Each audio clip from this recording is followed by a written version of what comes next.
Nous devons maintenant essayer de trouver cette personne. Or, dans la Bible, dans Apocalypse, il nous est dit que c'est lui qui a le pouvoir d'ouvrir les livres et d'en rompre les sceaux, c'est l'agneau. Trouvons l'agneau. Si nous trouvons l'agneau, alors nous avons trouvé la personne qui doit délier les livres. Nous devons trouver la personne qui va ouvrir les livres. Je suis dans la brochure intitulée « La brèche entre les 7 âges de l'Église ». La brèche entre les 7 âges de l'Église et le 7 sceaux. Le paragraphe 117. Bien, en attendant que ceci, qu'est-ce qu'il fait? Il est dans les mains de Dieu. En attendant que le droit de la rédemption s'efface de Dieu, en attendant que le droit de la rédemption s'efface valoir, il a pourvu d'un moyen de la rédemption. Il a pourvu d'un chemin de retour. Aussi, un jour, le Rédempteur doit reprendre. Voyez-vous où nous arrivons? Maintenant, nous allons observer ce personnage qui est assis sur le trône. Bien. Bien, en attendant que le droit de la rédemption à la rédemption s'efface, la rédemption est là. Je suis dans le Bible, dans le livre, la brochure intitulée Les signes. Les signes, le paragraphe 71. Le paragraphe 71. L'agneau était abattu au temps du soir, Amen. Après avoir été gardé pendant 14 jours. Et ensuite, l'agneau était tué. Et le sang était appliqué au temps du soir. Saisissez-vous? Les signes ne point apparu pendant les jours. Les signes ne point apparu qu'au temps du soir. Et c'est le temps du soir dans l'âge dans lequel nous vivons. C'est le temps du soir dans l'âge dans lequel nous vivons. C'est le temps du soir pour l'Église. C'est le temps du soir pour moi, Branham.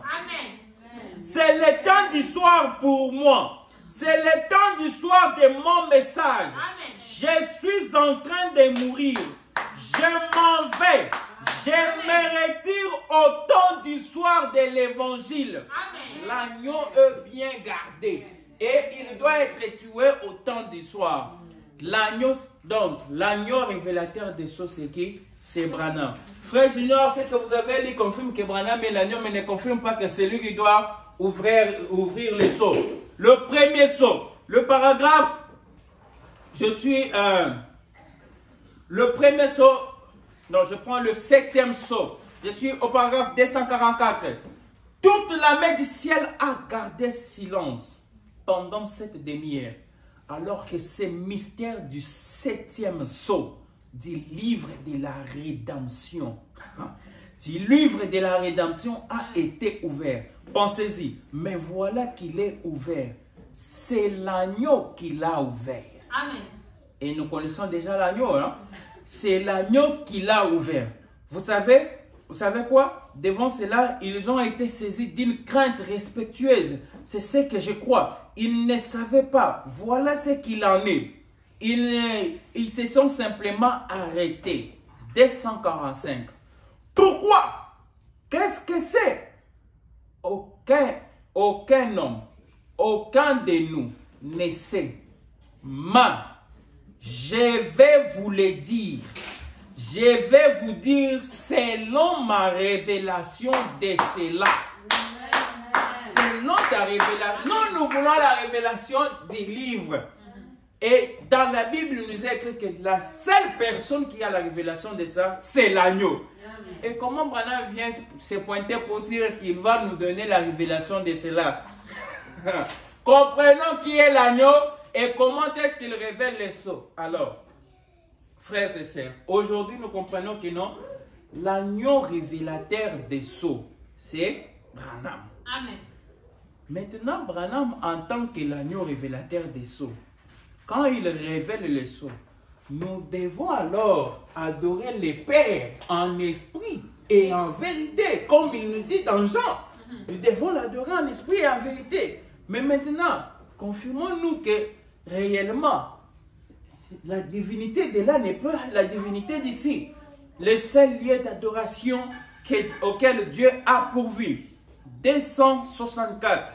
S'il n'y a pas de lévrin au milieu de vous, Cela amène toute la plénitude de la divinité corporellement parmi vous.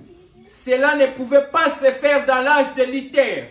Ça ne pouvait pas se faire dans l'âge de Wesley. Ça ne pouvait pas se faire dans l'âge de la Pentecôte. Mais cela arriverait le jour où le Fils de l'homme sera manifesté, révélé. Il rassemblera l'Église avec toute la divinité de Dieu. Amen. Avec toute la divinité de Dieu manifestée au milieu de son peuple. Et accomplissant le même signe visible, se manifestant lui-même comme il le fit au commencement. Lorsqu'il fut manifesté sur la terre sous la forme d'un Dieu prophète. Oh gloire! Cela a été promis dans Malachie 4 et dans le reste des Écritures. Où vous adorez. Cela a été promis dans Malachie 4 et dans le reste des Écritures. Où vous adorez. Les lieux d'adoration auxquels Dieu a choisi. Le paragraphe 108. Alors mon frère, je vais vous demander quelque chose en terminant. On pourrait dire ceci. Dans Malachie 4, est-ce qu'il ne nous est pas aussi promis un autre aigle avec une colonne de lumière qui le suivrait pour montrer à l'église dans les rêves aujourd'hui qu'il est Hébreux 13:8, le même hier, aujourd'hui et pour toujours. Est-ce qu'il ne nous est pas aussi promis? Est-ce qu'il ne nous est pas aussi promis qu'un autre arriverait du désert en volant? Amen. C'est exactement la vérité.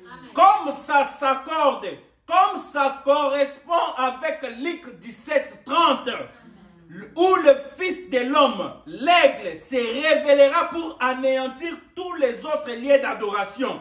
Comme les dénominations et ainsi de suite. Dieu a choisi son lieu. Jean a dit, les voilà. Comme ça s'accorde avec Luc 17:30. Qu'est-ce que Luc 17:30 dit? Ce qui arriva du temps de l'autre arrivera pareillement à la venue du Fils de l'homme. Alors, Malachie 4 nous dit quoi? Que l'aigle viendra du désert pour anéantir avec une colonne de lumière. Aujourd'hui, je vois l'aigle avec une colonne de lumière. Et lorsque vous voyez l'aigle avec une colonne de lumière, c'est pour anéantir tous les autres lieux d'adoration. C'est pour anéantir tous les autres lieux d'adoration et de poser son adoration. Quand il pose son adoration, c'est en ce moment-là que les sept sonneurs sont révélés. Et nous connaîtrons qui est Dieu, le mystère de Dieu. Nous l'avons connu aujourd'hui. Oh, c'est merveilleux. Je suis dans... Pouvons-nous voir Jésus-Christ? Pouvons-nous voir Jésus? Au paragraphe 56. Quand Pierre était en prison et l'ange du Seigneur est entré, qu'est-ce que c'était? Une lumière, la colonne de feu. Maintenant, observez lorsque l'âge juif s'est terminé. Cela s'est terminé avec ça. Avec ça. Ceci est la fin de l'âge des gentils. Voilà cette même colonne de feu que le monde scientifique en a pris en photo. Ils les ont là en Allemagne. Et ils ont là en Suisse. Ils ont là en Amérique. C'est suspendu là au musée des arts des choses religieuses à Washington. Avec droit d'auteur comme étant les seuls êtres surnaturels à ne jamais être photographiés dans tout le monde. Qu'est-ce que c'est? Georges Gilassi a dit, le chef de la FBI, il a dit, Monsieur Branham, la photo ne sera pas connue pendant que tu vis. Parce que cela ferait une adoration humaine. Parce que cela ferait une adoration humaine. Mais un jour, ceci sera vendu dans des dizaines et des dizaines, des centaines de magasins. Mais pas pendant que toi tu vis. Pas pendant que toi tu vis. Comment ça s'accorde maintenant avec l'agneau doit mourir? Pour que nous ayons le courage de nous tenir debout. Pour dire, Dieu a fait Seigneur et Christ. C'est Branham que vous avez vu. Tourner les dos et discerner les pensées. Mais pas pendant que tu vis. Voyez-vous bien, ça ça ne pourrait pas être. Le Seigneur ne laissera pas que ça soit connu maintenant. Le Seigneur ne le laissera pas que ça soit connu maintenant. Alors, William Branham, les gens disent, non, la colonne de feu est venue sur lui que juste pour un moment. Moi, je dis non. Tout ce temps, il avait la colonne de feu. Regardez, la colonne de feu qui pointe Dieu, qui montre que la divinité est dans cette personne. Cette colonne de feu descend, vient chez Moïse. Vous savez à quel âge? À 80 ans. Moïse vient et la colonne de feu descend sur lui pour le moindre. Jésus vient. Jésus que tout le monde adore aujourd'hui, que tout le monde pense que c'est lui le créateur. Mais la colonne de feu ne descend pas à la naissance de Jésus. Non. Il a fallu que Jésus soit baptisé. Amen. Jésus soit baptisé. C'est en ce moment-là que Jean dit, voici la lumière. Elle descend sur Jésus. Mais aujourd'hui, à 1909, à 5 heures du matin, un 6 avril, oh, une jeune femme dans les douleurs de l'enfantement et un bébé qui sort. On attend dehors quelque chose en train de tourner. Qu'est-ce que c'est? La grande colonne de feu. C'est comme Branham qui était là, bébé. Déchire le ciel pour que la colonne de feu descende dans son berceau. Et Branham dit, c'est depuis lors, cette lumière m'accompagne. Branham, cette lumière t'accompagne? Oui. Alors je regarde le côté, je vois, il dit, la lumière du Seigneur. Amen. Suis le Seigneur. Et c'est le Seigneur. À ta naissance, cette lumière est avec toi. On te prend des photos, cette lumière apparaît. Qui es-tu, Branham? Amen. Qui es-tu? Je confirme si cette lumière l'accompagne toujours. Je suis dans la brochure intitulée qui a crié à ce qui nous a été annoncé. Depuis le paragraphe 33. Vous pouvez commencer au paragraphe 33. Moi, je prends la deuxième partie. J'aimerais que vous vous rappeliez de tous. J'aimerais que vous vous rappeliez de tout. Après mon départ, si quelqu'un disait, Frère Branham est un guérisseur divin, ne croyez pas. Ne croyez pas. C'est Jésus-Christ qui est votre guérisseur. Maintenant, tout ce que moi j'affirme, c'est que c'est par une vision que Dieu m'a donnée. Alors que j'étais un petit enfant dans le sein de ma mère. Amen. À ma naissance. Amen. Juste quelques minutes après. Amen. Cela est venu en moi en tourbillonnant. Amen.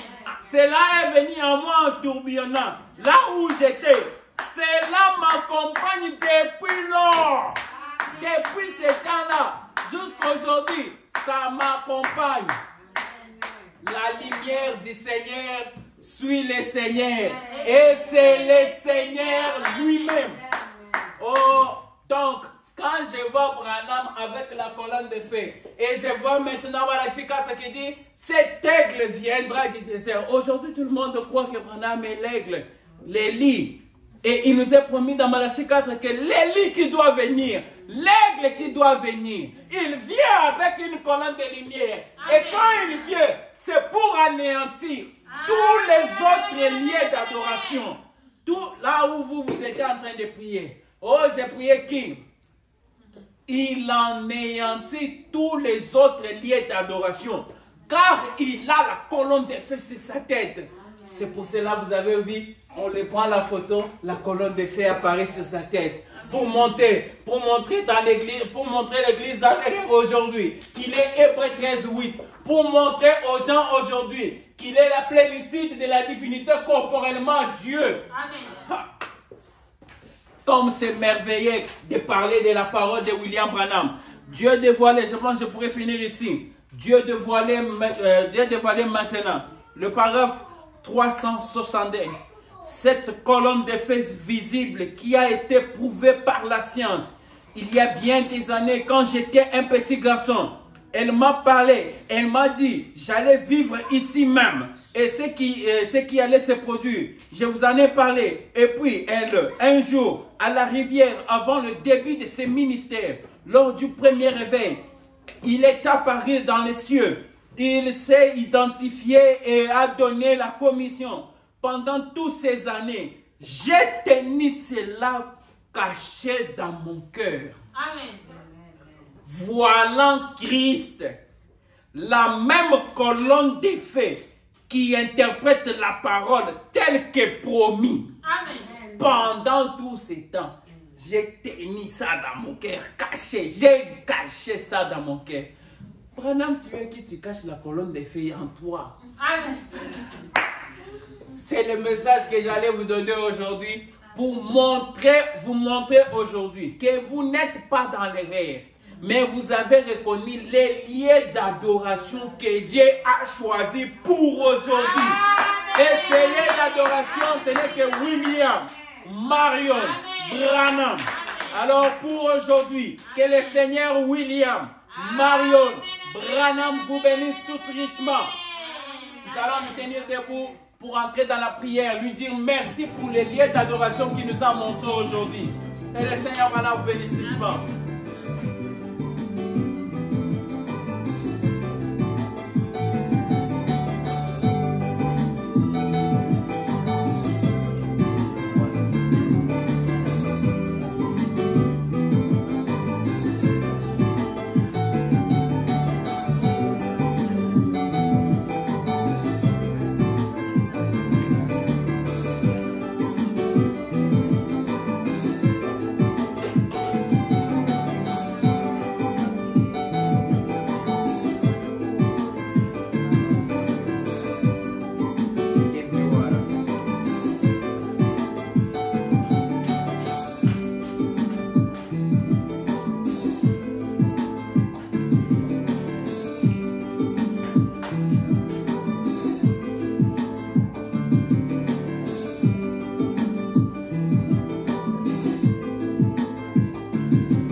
Marion Branham, notre Dieu, notre Seigneur. Nous te sommes infiniment reconnaissants, premièrement, pour le souffle de vie que tu nous donnes, gratuitement, sans argent, sans rien payer. Seigneur, en ces moments-ci, beaucoup n'ont pas reconnu ces lieux d'adoration. Mais nous, tu nous as donné la grâce. Tu nous as fait une grâce inconditionnelle. Tu nous as donné une grâce que beaucoup de gens aujourd'hui n'ont pas. Seigneur, de reconnaître notre lieu d'adoration pour aujourd'hui. Seigneur, voilà, te sommes infiniment reconnaissants. Reçois l'honneur, reçois la gloire, reçois les acclamations, l'éternité à l'éternité, grand mille.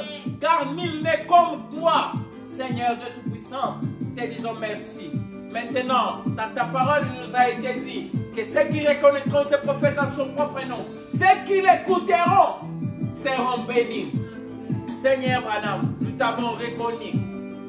Nous t'avons reconnu. Nous t'écoutons du jour au lendemain. Dans ta parole, il nous est dit que le vrai adorateur adoreront le Père en esprit et en vérité. Job a crié, a pleuré pour connaître les lieux d'adoration. Il a dit, si je pouvais connaître sa porte, j'irais à sa maison frapper à la porte pour lui dire de me laisser entrer pour vivre avec lui. Aujourd'hui, nous vivons avec toi. Ce que Job avait cherché, Aujourd'hui, tu nous les donnes, Seigneur Branham, gratuitement. Seigneur Branham, nous te disons merci. Merci infiniment pour cette grâce. Merci pour cette miséricorde. Regardant notre vie, nous ne correspondons pas à ça. Mais ta grâce peut aller dans la boue et tirer le plus ce que les gens appellent péché. Et toi relever cela et rendre cela saint. Seigneur Branham, te disons merci pour ta grâce. Merci pour le message d'aujourd'hui. Laisse que ces peuples qui ont laissé leurs choses, qui ont laissé leurs préoccupations pour avoir ce petit moment de venir t'écouter, écouter ta parole. Seigneur Branham, laisse que tu puisses les bénir, car dans ta parole tu as dit, vous qui m'écoutez, pendant que les églises m'ont laissé, pendant que les gens m'ont abandonné, je dis respect pour vous. Demandez-moi tout ce dont vous avez besoin, je vous le donnerai. Papa Branham, ces peuples qui a laissé leurs préoccupations, en ce moment, ils pouvaient faire quelque chose qui pouvait leur apporter beaucoup du côté financièrement. Mais ils ont pensé à venir t'écouter toi. Pas écouter moi, mais t'écouter toi à travers ton enfant, Seigneur Dieu Tout-Puissant. Ma prière est que tu puisses les bénir, leur donner les désirs le plus profond de leur cœur. Ajouter des bénédictions à ce qu'ils ont, Seigneur Dieu Tout-Puissant. Car si eux, ils sont bénis, nous aussi nous serons bénis. Si eux, ils sont bénis, toi-même dans le ciel, tu vas entendre la louange qu'ils vont donner pour toi. Seigneur Dieu Tout-Puissant, nous te disons merci. Nous remettons cette petite église entre tes saintes mains. Toi seul prends les commandes. Car tu nous as dit que quand bien même tu traverserais les Jourdains, tu continuerais à veiller sur la marche de ton épouse. Nous sommes ton épouse. Cette église est ton épouse. Veille sur cette marche, Seigneur de Tout-Puissant. Accompagne-nous dans tout ce que nous faisons. Nous nous recommandons à toi, dans le nom qui est élevé au-dessus de tous les noms. Le nom qui est gravé dans les rocs, comme étant le signe éternel. Le nom qui nous a été donné pour mettre à nos portes comme le signe. Et ces noms qui ferment les diables loin de nous, qui attachent les démons loin de nous. Les noms William, Marion, Branham, te l'avons ainsi demandé. Amen. Amen. Le Seigneur vous bénisse richement. Vraiment, nous sommes très contents.